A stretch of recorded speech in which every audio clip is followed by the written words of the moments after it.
Bom dia! Bom dia! Ótima segunda-feira, ótima semana para vocês. E aí, me dizem aí, quem que vence uma corrida? O mais rápido ou o mais forte? É justamente esse o assunto que a gente vai ver hoje. Quem vence a corrida? Mais rápido ou mais forte? E não necessariamente uma corrida de atletismo, mas a corrida da vida, né? O nosso capítulo de hoje é o capítulo 8 e o título é O Melhor Perdeu a Corrida. Então vamos ver aqui do que se trata esse capítulo hoje.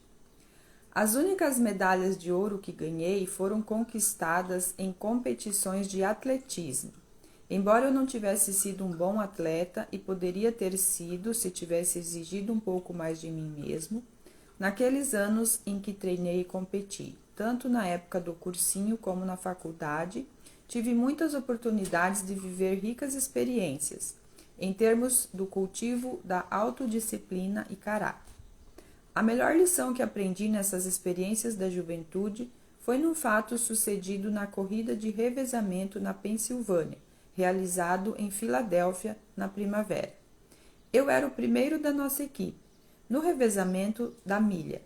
Minha tarefa era ganhar a dianteira no quarto de milha designado para mim e passar essa vantagem para o segundo corredor da equipe. Se eu não terminasse minha corrida em primeiro lugar, ao passar o bastão para o corredor seguinte, provavelmente estaríamos cercados por um bolo de atletas. Nesse caso, havia sempre o risco de se perder um pouco de tempo, pois normalmente há muitos empurrões e movimentação entre eles. Isso implicaria na perda de preciosas frações de segundos. E se a última volta terminasse um pouco apertada, esse tempo seria muito valioso. No sorteio das raias, nossa equipe ficara com a número 2, e fiquei curioso para saber quem ficaria na raia 1. Descobri que ali estaria um velocista da escola Poli, que tinha fama de ser muito ligeiro nos metros rasos. Já havíamos competido antes em corridas de curta distância e eu perdera para ele por larga margem. Será que ele conseguiria vencer agora também, quando a distância era maior, com 350 metros a mais? Logo senti que ele achava que sim, pois deixou isso bem claro quando apertamos as mãos na hora da partida. Ele me olhou direto nos olhos e falou: McDonald, que vence o melhor. Estarei te esperando na linha de chegada. Alguém talvez chame isso de guerra psicológica do esporte, e quase deu certo.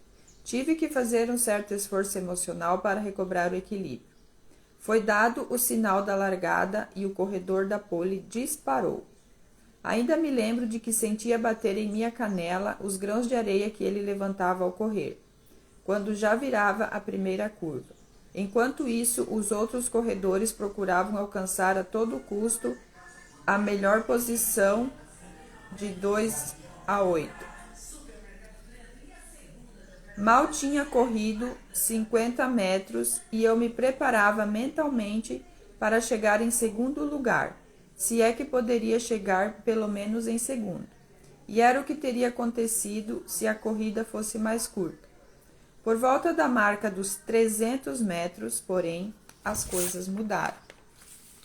O corredor da pole, que se encontrava bem na frente, de repente diminuiu a velocidade, passando a trotar. Um segundo depois, passei por ele, correndo com o máximo de velocidade. Cheguei a ouvir a sua respiração ofegante. Mal conseguia caminhar. Como dizem os esportistas, seu gás acabara. Não me lembro qual foi a colocação dele no final, mas lembro-me bem de que era eu quem o estava esperando na linha de chegada. Ou seja, dessa vez não foi o mais rápido que venceu a corrida, né? Naquele dia aprendi uma lição muito valiosa às custas daquele atleta da escola Poli. Sem querer, ele me ensinara que todo mundo, mesmo as pessoas de grande talento e energia, precisam esperar que a corrida termine para depois cantar vitória. Não adianta nada chegar à primeira curva à frente dos outros, se não se tem resistência para encerrar bem a competição. Ganha-se uma corrida mantendo-se um ritmo constante, do início ao fim. E um bom atleta tem que estar preparado também para dar uma arrancada, uma aceleração no final. De que adianta possuirmos um grande talento para o atletismo se isso não for acompanhado de resistência adequada? O preço da indolência mental. Conto essa história porque ela tem a ver com outro aspecto de nosso mundo interior que precisa estar sempre em processo de organização. Se não tivermos uma forte resistência mental e o crescimento intelectual que ela produz, não poderemos pôr em ordem o nosso mundo interior. Nessa sociedade pressurizada em que vivemos, aqueles que não tiverem uma boa resistência mental geralmente serão vitimados por ideias e sistemas que são destrutivos para o espírito e para as relações humanas. Essas pessoas ficam prejudicadas porque não aprenderam a pensar nem se empenharam no desenvolvimento de sua mente, que é uma tarefa para a vida toda. Sem as vantagens de uma mente forte, vão se tornando dependentes das ideias e opiniões de outros, e em vez de trabalhar no campo das ideias e das questões, cercam sua vida de leis, regulamentos e programas, que é o que mais acontece, né? Nós somos tão bombardeados todos os dias que a gente acaba tendo preguiça de pensar por nós mesmos e acolhemos os pensamentos dos outros. Mas aqui, nesse sentido, né, acontece o que aconteceu com aquele atleta. Você pode até sair rápido no início, mas não vai ter estrutura para suportar o percurso, né? Muitos dos que não estão com a mente fortalecida nem sempre são indivíduos sem inteligência. O problema é que nunca pararam para pensar que precisam exercitar a mente para o seu próprio desenvolvimento, pois isso é um aspecto importante da vida espiritual, de uma vida que agrada a Deus. É muito fácil deixar nossa mente se tornar apática, principalmente quando estamos cercados de pessoas de temperamento dominante, que querem pensar por nós. Bom dia, Letícia. Às vezes, vemos isso em famílias sem equilíbrio, sem vida espiritual, onde uma pessoa intimida todas as outras, e estas acabam deixando que a primeira determine suas opiniões e tome todas as decisões. O perigo da largada rápida.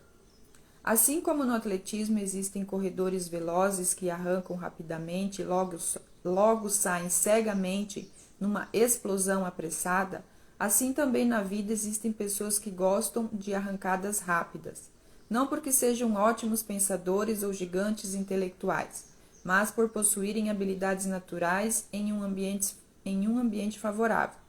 Podem ter tido a sorte de pertencer a uma família inteligente, onde todos são altamente comunicativos e sabem trabalhar com ideias e solucionar problemas.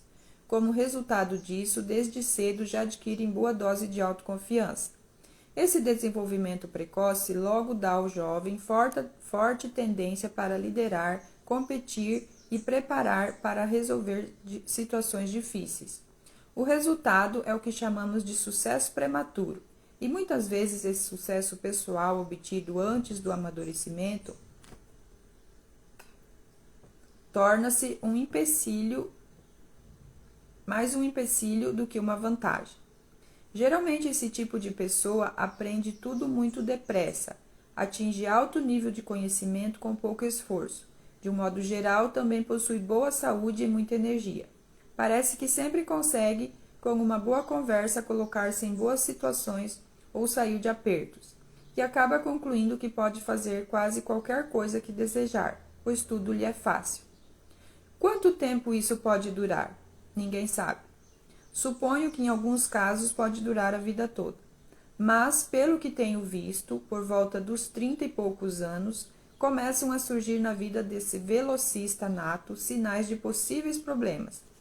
Começam a aparecer os primeiros indícios de que para terminar a corrida da vida irá precisar de resistência e disciplina também, não podendo depender apenas do seu talento natural. É como aconteceu ao atleta da escola pole. Ele talvez principie a perceber que outros corredores que são mais lentos, mas que se acham melhor condicionados, estão se aproximando dele. No meu trabalho de aconselhamento, tenho tido contato com muitas pessoas na meia-idade que, devido a esse tipo de problema, estão passando por sérias lutas. Percebo que é um número alarmante de indivíduos exaustos, mentalmente vazios, que pararam de crescer e se acham agora buscando apenas divertimento ou pouco mais que isso. E quando emprego a palavra divertimento, estou me referindo a uma atividade que não exige esforço mental. E uma pessoa que não exercita esforço mental também não possui senso de organização. E como são essas pessoas que estão vivendo assim? Provavelmente são as mesmas de quem há 20 anos atrás se disse: esse vai longe, não tem como errar. Um homem de negócios que no início da carreira já conseguia vendas fabulosas, ou uma jovem que foi oradora da turma em sua classe. Na maioria dos casos, são indivíduos que não entenderam que a mente precisa ser desenvolvida, precisa ser exercitada, alimentada para que cresça. Possuem talentos naturais, mas esses dons só as ajudam até certo ponto e se esgotam bem antes do encerramento da corrida. Aqui entra bem aquelas pessoas que falam assim: eu nasci assim e eu vou morrer assim. Ah, eu penso assim e eu não mudo. Ah, eu aprendi desse jeito porque minha bisavó fazia assim e eu vou continuar fazendo assim, né? Aquilo que a gente chama de só ter uma visão aqui, não abrir, não expandir a mente e a visão para outras possibilidades, para outro tipo de conhecimento. E infelizmente isso é muito presente no meio dos cristãos, né? Ah, porque eu aprendi assim com meu avô, que passou para meu pai e agora passou para mim. Ah, porque não sei o que eu aprendi isso e eu vou morrer assim. Vai morrer mesmo, infelizmente, e cedo, né? É muito sério essas questões de mentalidade, de se abrir para o novo, para as novas expectativas, né? Para as novas possibilidades.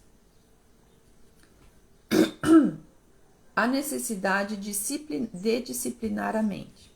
Precisamos treinar nossa mente para pensar, analisar e criar. Quem possui um mundo interior bem ordenado é porque se esforça para ser um pensador.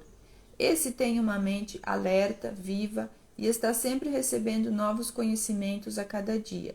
Ele regularmente faz novas descobertas, raciocina e chega a conclusões. São pessoas que exercitam a mente todos os dias. Não se pode ter um cristianismo vital sem o desenvolvimento de pelo menos 3 aspectos da nossa personalidade. Esses 3 aspectos são a devoção interior, o serviço cristão, desenvolvimento no exterior, no nosso exterior, e a vida de racionalidade na mente. Esse terceiro aspecto é bastante ignorado por muitos. Eu entendo muito bem essa questão do sucesso prematuro porque tive esse problema. Com 30 e poucos anos descobri que estava me apoiando demasiadamente em meu talento natural e não dava a necessária atenção ao desenvolvimento da mente. Percebi então que se não tomasse uma providência, dentro de mais alguns anos minha mente já não estaria mais à altura da minha necessidade, justamente na época em que teria de dar o melhor de mim, quando teria que estar utilizando minha capacidade mental. Tenho visto muitas pessoas que parecem possuir um imenso volume de informações sobre a Bíblia comprimido na mente. Desenvolveram um rico vocabulário de perfeitos chavões. As orações delas são tão fluentes que todos os que estão ao seu lado ficam estáticos. E pensamos que esses indivíduos são muito espirituais. mas depois começamos a perceber que são rígidos e inflexíveis, totalmente fechados a mudanças e inovações. Se alguém levanta uma dúvida séria com relação ao modo de pensar, reagem com acesso de cólera e acusações. Quem conhece alguém assim? Pessoas que têm a mente muito fechada, né? Que só aquilo que elas acreditam é real, é verdadeiro, geralmente são pessoas bem estressadas. Que se você discordar, como diz aqui, né? São inflexíveis, não aceitam de forma alguma. Como outros, estou convencido de que os pensadores cristãos têm que ser as pessoas de mente mais aberta, mais capaz e mais criativa do mundo. Paulo afirmou que nós temos a mente de Cristo. Isso significa que possuímos potencialmente uma amplitude intelectual que a mente do irregenerado não tem. Nossa perspectiva para pensar é eterna. Em Cristo temos uma base de verdades que situa nossa análise das coisas, nossas ideias e nossas inovações entre as mais poderosas da nossa era. Mas isso nem sempre ocorre, porque muitos padecem de preguiça intelectual e desorganização interior. E desse modo estamos desperdiçando um dos maiores dons que Deus nos concede por intermédio de Cristo. Essa questão de mudança de mente, de mudança de crença, já passei por várias experiências nesse sentido. Crenças que eu tinha alguns anos atrás, hoje estão totalmente mudadas, né? Inclusive em relação à minha fé, muita coisa mudou. Mas porque eu estava aberta, né? Eu queria entender melhor as coisas e sempre tive esse posicionamento de que não é porque meu pai me ensinou assim, minha mãe, que realmente é assim que as coisas funcionam. Então a gente precisa dar essa chance para nós mesmos de conhecer algo diferente do que aquilo que veio lá da nossa família, né? Das crenças que eles trazem. E isso é muito, muito importante. Isso faz um boom, né? Uma transformação em todas as áreas da nossa vida. O intelecto é uma notável capacidade que Deus concedeu ao ser humano e com a qual ele pode observar a criação e fazer descobertas a respeito dela. Comparar e contrastar cada uma das partes que as compõem e sempre que possível utilizá-las para refletir a glória do Criador. Os que pensam veem as velhas realidades sob novos ângulos. Analisam hipóteses separando o que é falso do que é verdadeiro. Às vezes expressam verdades antigas de forma nova e com palavras novas, e mostram para os outros como elas podem ser aplicadas à vida. Os pensadores são pessoas que fazem decisões corajosas e nos revelam novas visões, superam obstáculos por métodos antes desconhecidos. E essas coisas não devem ser limitadas apenas aos grandes, aos indivíduos de inteligência brilhante, não. Isso é responsabilidade de qualquer pessoa que tenha mente normal. E como acontece no plano físico, algumas vezes tenham mente mais capaz que outros. Mas isso não significa que esses outros estejam isentos de utilizar a mente e o corpo. Dizer que, apesar de Thomas Edison ter registrado patentes de mais de 1000 inventos, reivindicava como a ideia original de apenas um deles, o fonógrafo. Todos os seus outros inventos, dizia ele, não passavam de adaptações ou desenvolvimento de ideias de outras pessoas, que não as tinham trabalhado até o fim. Seria bom se víssemos a nós mesmos como esponjas. Deus escondeu uma porção de coisas por todo esse imenso universo para que a humanidade as descobrisse, se deleitasse com elas e, através delas, aprendesse a conhecer a natureza do próprio Criador. E nós deveríamos absorver tudo isso. A glória de Deus é encobrir as coisas, mas a glória dos reis é esquadrinhá-las.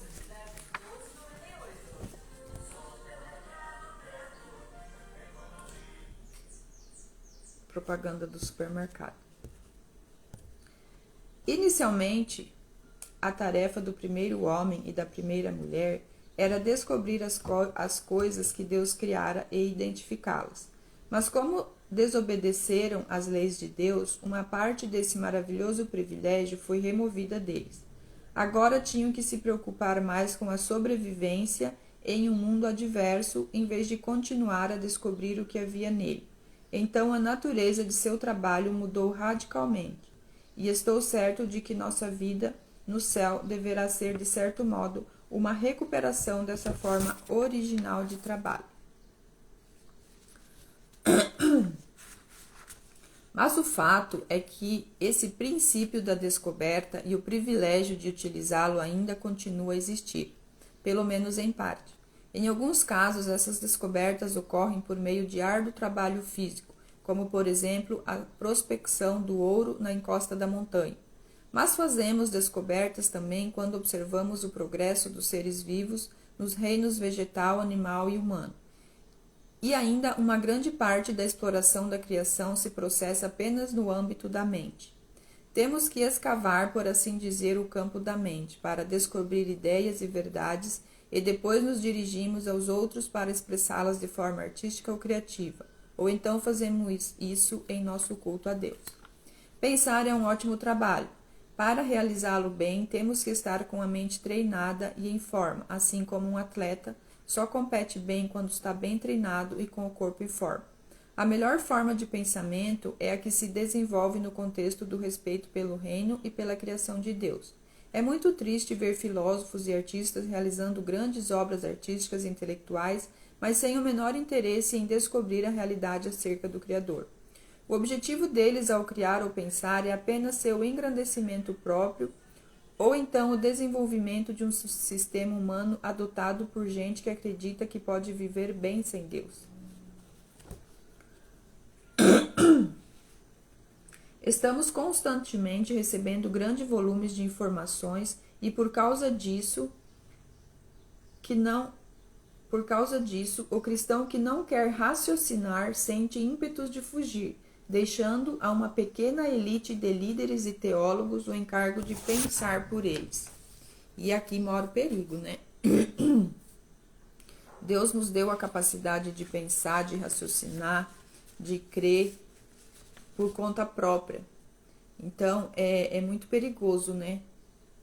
Existem muitas vozes na internet. E cada um fala o que quer, do jeito que quer, mas nós temos justamente o Espírito Santo para nos guiar, né? Para que nós não sejamos enganados. Só que nós temos que buscar por isso. Nós temos que querer saber as verdades eternas, né? E desenvolver a nossa mente, né? Procurar nos alimentar espiritualmente, porque daí sim o Espírito Santo ele não nos deixa sermos enganados. Quando o cristão permite que sua mente fica embotada, ele se torna presa fácil dos divulgadores de um esquema de valores não cristãos, pessoas que não negligenciaram sua capacidade de pensar e simplesmente nos superam no plano intelectual. Assim como aprendi com meu técnico a fazer o treinamento físico com o objetivo de chegar ao fim da corrida, também aprendi uma outra coisa que muita gente está tendo que aprender. Nossa mente precisa ser exercitada. Se nós não cuidarmos com seriedade desse aspecto de nosso crescimento intelectual, nosso mundo interior ficará fraco, vulnerável e em desordem. E o que a gente mais tem visto, né, por aí, infelizmente, são pessoas de mente fraca, com a mente toda bagunçada, desordenada, cada vez mais novas nomenclaturas de doenças vêm surgindo, né? Doenças que há poucos anos atrás a gente nunca tinha ouvido falar, nem existia, na verdade, né? E estão surgindo. E doenças mentais, né? Tudo relacionado à nossa mente, ao nosso comportamento. Então, olha quanto é importante nós termos uma mente, nós desenvolvermos a nossa mente, a nossa capacidade de raciocinar, de pensar. Aquele atleta da escola pole era melhor corredor do que eu, mas perdeu a corrida. Perdeu porque seu talento só dava para os 100 metros e não era o suficiente para 450 metros. Certa vez fiz uma avaliação da parte intelectual do meu mundo interior, para ver se estava em ordem. E felizmente para mim compreendi que se me limitasse aos poucos dons naturais que possuía e alguns anos de estudo, nunca iria chegar a ser como Deus queria que eu fosse, para que Ele pudesse usar-me em algum lugar do mundo. Se eu quisesse ter resistência e me tornar útil para Ele ao máximo do meu potencial, não poderia confiar apenas no talento ou no diploma, mas teria que aprender a exercitar meus músculos mentais para colocá-los em forma. Tinha que me tornar um pensador. Tinha que me familiarizar com os novos rumos que a história estava tomando. Precisava aprender a dialogar com as grandes ideias da humanidade e a fazer minha própria apreciação do que estava presenciando. Estava na hora de começar a agir e de trabalhar muito. Alguns corredores já estavam me alcançando e a corrida estava longe de terminar. Não queria ser como aquele melhor atleta que está à frente dos outros até a primeira curva, mas que perde a corrida simplesmente porque não possui resistência, embora possuísse talento. É a questão, não adianta ser rápido se não tem estrutura para manter essa agilidade, né? Vou deixar aqui embaixo nos comentários as questões de hoje. Não deixem de preencher, é muito importante para o aprofundamento do assunto e para nos conhecermos também. Desejo que todos tenham uma excelente segunda-feira, uma ótima semana e Deus abençoe a todos.